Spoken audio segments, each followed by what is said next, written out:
കുറച്ച് സ്ലോഗൻസ് അല്ലാതെ ഒന്നുമില്ലാത്ത ഒരു ബഡ്ജറ്റാണ് ഇത്.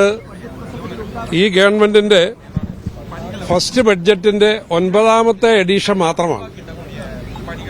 കുറെ സ്ലോഗൻസും കുറെ വാഗ്ദാനങ്ങളും നൽകുന്നു എന്നുള്ളതല്ലാതെ ഇതിന്റെ അകത്ത് അടിസ്ഥാനപരമായി രാജ്യത്തെ പ്രശ്നങ്ങൾ പരിഹരിക്കുന്നതിനുള്ള ഒരു നിർദ്ദേശങ്ങളും ഈ ബഡ്ജറ്റിലില്ല.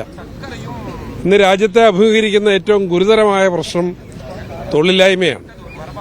2 പേരിൽ ഒരാൾ അൺഎംപ്ലോയിഡാണ്. അൺഎംപ്ലോയ്മെന്റിനെ സംബന്ധിച്ച് ഒന്നും അത് പരിഹരിക്കാനുള്ള ഒരു നിർദ്ദേശവും ഇതിന്റെ അകത്തില്ല.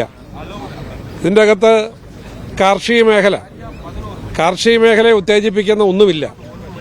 കാർഷിക മേഖലയുടെ വളർച്ച ഇന്ന് കീഴ്പോട്ടാകുകയും ഇന്ന് നമ്മുടെ കാർഷിക മേഖലയിലെ ഉൽപാദനം കുറയുകയും ചെയ്തിരിക്കുന്ന ഒരു കാലഘട്ടത്തിൽ അതിനെ ഉത്തേജിപ്പിക്കുന്ന കർഷകർക്ക് വേണ്ടിയുള്ള ഒന്നും ഇതിൽ പറയുന്നില്ല എന്നുള്ളതാണ് യാഥാർത്ഥ്യം.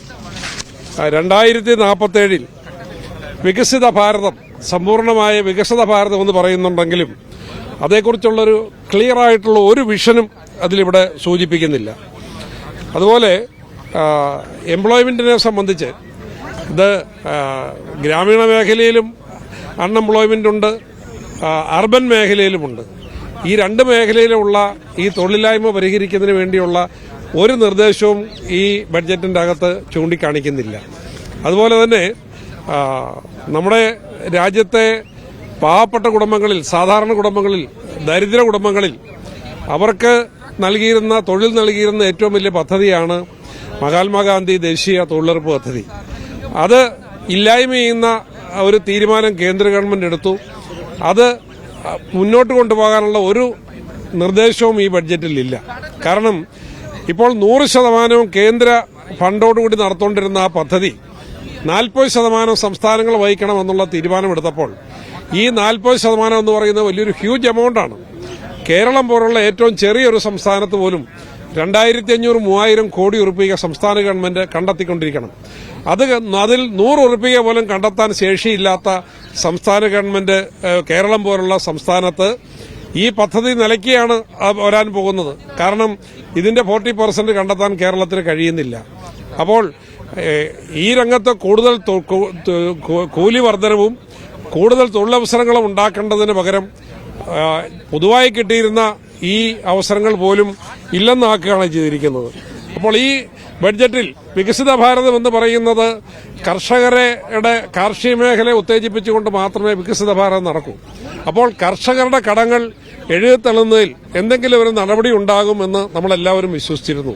പക്ഷേ കാർഷിക കടങ്ങൾ 1 ഉറുപ്പിക പോലും എഴുതിത്തള്ളിയില്ല എന്ന് മാത്രമല്ല, നമ്മളുടെ മുന്നിൽ ഉദാഹരണമായി നിൽക്കുന്നത് 9,90,000 കോടി ഉറുപ്പിക സമ്പന്നന്മാരുടെ കിട്ടാക്കടം എഴുതിത്തള്ളി, വൻകിട കമ്പനികളുടെ, കോർപ്പറേറ്റുകളുടെ സമ്പന്നന്മാരുടെ കടം എഴുതിത്തള്ളിയപ്പോൾ ഒരു 100 ഉറുപ്പിക പാവപ്പെട്ട കൃഷിക്കാരന്റെ കടം എഴുതിത്തള്ളുന്നതിന് വേണ്ടി ഗവൺമെന്റ് ഒരു മനോഭാവവും കാണിച്ചില്ല എന്നുള്ളത് ഈ ബഡ്ജറ്റിന്റെ എന്താണ് ലക്ഷ്യമിടുന്നത് എന്നുള്ളതിനെ സംബന്ധിച്ച് ഉള്ള ഏറ്റവും വലിയ ചൂണ്ടുപലകയാണ്.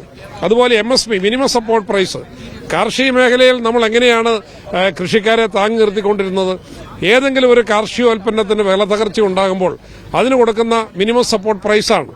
അതുകൊണ്ട് അവരെ മാർക്കറ്റിൽ പിടിച്ചു നിർത്താൻ, കൃഷിയിൽ പിടിച്ചു നിർത്താൻ കൊടുക്കുന്ന MSPയെക്കുറിച്ച് ഒരു വാക്ക് പോലും ഈ ഇതിൽ പറഞ്ഞില്ല എന്നുള്ളതാണ് ഏറ്റവും വലിയ ഒരു പ്രധാനപ്പെട്ട കാര്യം. അതുപോലെ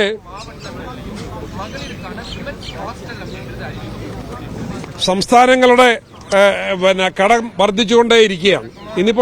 ഇപ്പം ഈ GST വന്നതിന് ശേഷം ഉണ്ടായിരിക്കുന്ന ഒരു സാഹചര്യം എന്ന് പറയുന്നത് വരുമാനം മുഴുവൻ കേന്ദ്ര ഗവൺമെന്റിനും അത് സംസ്ഥാനത്തിന് വരുമാനം കണ്ടെത്താനുള്ള സ്രോതസ് പരിമിതമാകുകയും ചെയ്തു.